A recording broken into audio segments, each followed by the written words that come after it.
1,381 years ago, between the 15th and 20th of August, the geopolitical situation in the Middle East changed forever.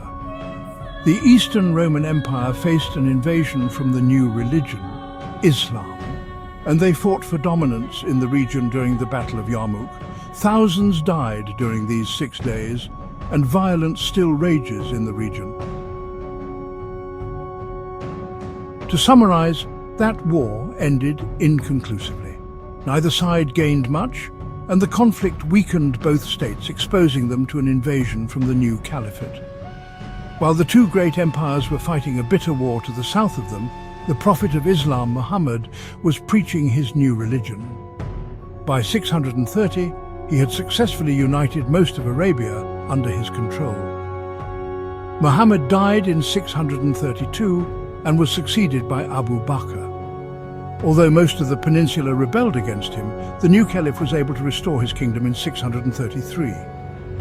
Abu Bakr launched an invasion against lands beyond Arabia during the very same year. Eastern Syria, western Iraq and central Jordan were all conquered. It became the foothold for the next phase of his plan, the invasion of Palestine and Syria. This region was a weakness in the Byzantine defenses. The local population was often disloyal for religious reasons, and Roman rule was just recently restored after the war against the Sassanids. Historically, these lands were usually invaded by the Persians from the east, so the defenses to the south were lacking. In 634, Abu Bakr ordered the invasion of Palestine and Syria. His plan was to take control of these provinces and cut the Byzantine Empire in half. Emperor Heraclius still considered an attack from the south to be unlikely and only left local garrisons to defend the region. The first battle happened on the Roman-Sasanian border at Faraz. The Arab force then moved to Palestine, where the Roman garrison of Gaza was handily defeated in February. Heraclius then reacted to that and sent a larger army to the center of the region, Caesarea Maritima. The best Muslim commander, Khalid ibn al-Walid, who previously operated in Sasanian territory, joined the army. In June and July, he defeated Ghassanid forces and then the united Byzantine Ghassanid army. However, Muslim forces were moving too fast, and soon Basra and Tiberias fell under the pressure. Enemies were now in the vicinity of strategically crucial Damascus, and Heraclius sent his armies to stop them. Unfortunately for them, al-Walid defeated the Romans twice and besieged Damascus. Sources offer different versions of the events. However, either through an assault or betrayal, Damascus fell at the beginning of September. The death of the caliph slowed down the invasion as his successor Umar demoted al-Walid.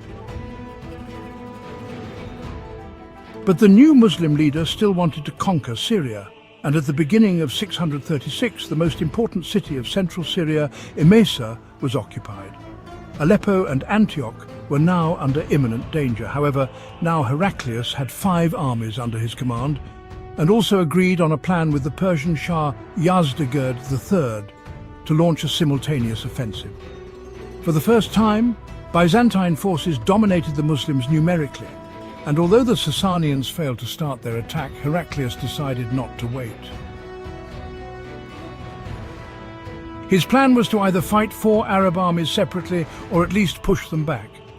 Despite the fact that al-Walid was not the commander anymore, he was still respected, and his new general took his advice to abandon Emesa and Damascus. Initially, Muslim forces decided to defend on the Yarmouk River, but they were forced to withdraw to the plains beyond it. The Byzantines and Arabs held their positions for almost 3 months. There were attempts to negotiate a ceasefire, but they broke down.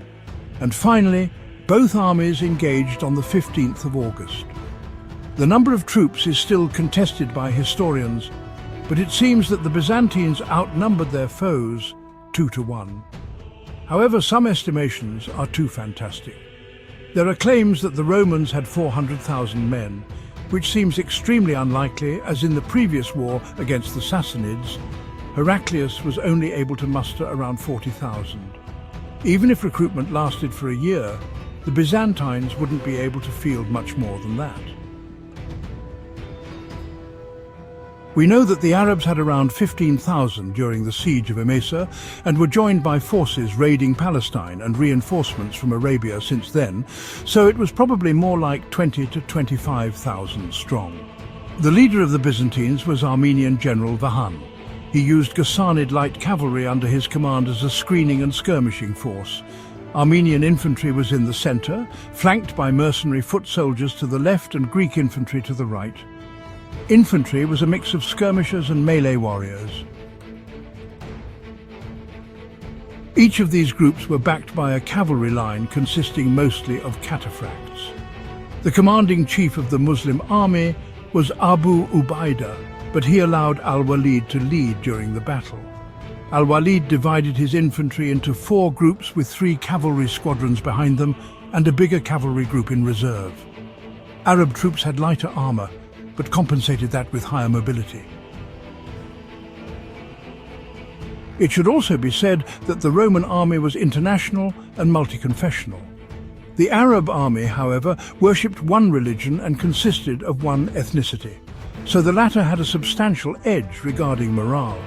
Both sides considered the plains to the east of the Yarmouk River favorable, as the Byzantines relied on their numbers, while the Arabs felt that mobility was their real strength. On the first day, the elite warriors on both sides duelled each other. It is said that the Muslims won most of the battles and killed many rival officers. At noon, Vahan sent 1/3 of his infantry forth for reconnaissance action, and in some areas began pushing the Arabs back.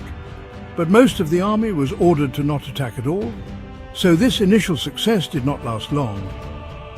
Eventually, units returned to their original positions. During the Muslims' morning prayer at the dawn of the next day, the Byzantines attacked. Vahan's plan was to tie down the enemy center and use a numerical advantage on the flanks. After some struggle, the Byzantines succeeded on their left side, and their enemies had to retreat all the way back to camp. Sources claim that camp followers and even the wives of the Muslims joined the defense, and that allowed the defenders to drive the Byzantines back. The Arabs also had to retreat on the left, but eventually took back most of the lost territory as al-Walid led his cavalry to the area. The Byzantine plan had failed as the Muslim reserve counterattacked their center, and they had to retreat to restore the front. The third day started similar to the second, as Vahan's left flank was able to get an advantage and killed many Muslims. But al-Walid restored the formation by sending his cavalry reserve to the right. The number of losses the Arabs took was much higher than that of the Byzantines. So al-Walid understood that his defensive tactics were bound to end in defeat and tried to come up with a new strategy. The Byzantine leader was sure that his tactics were working and decided to attack the left once more. And as in the previous days, his forces were able to drive the enemy all the way back to camp. This time the right center group of the Arabs also had to retreat, and it seemed that the breakthrough would happen soon. Al-Walid had to save the day. He ordered his left and left center to attack and tie down the opposition as the Byzantine left and left center advanced too much. They had no one to defend their right side. Al-Walid would take advantage of this and send a group to attack there. The Byzantines took many losses and had to retreat to avoid encirclement. The Arab right and right center had its share of casualties, but it held off the opposing forces. Vahan decided to ask for a ceasefire on the 5th day, but his counterpart empathetically declined as he was sure that his army was on the verge of victory. Instead, al-Walid sent a cavalry squadron to secure the closest bridge, and now the Byzantines had no way to retreat. He concentrated his remaining cavalry on the right flank. On the 6th and the last day of the battle, the Muslims were ordered forward.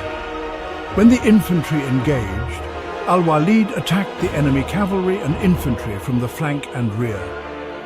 The Byzantines still had an advantage in cavalry, but while theirs was spread throughout the front, the enemy riders were concentrated.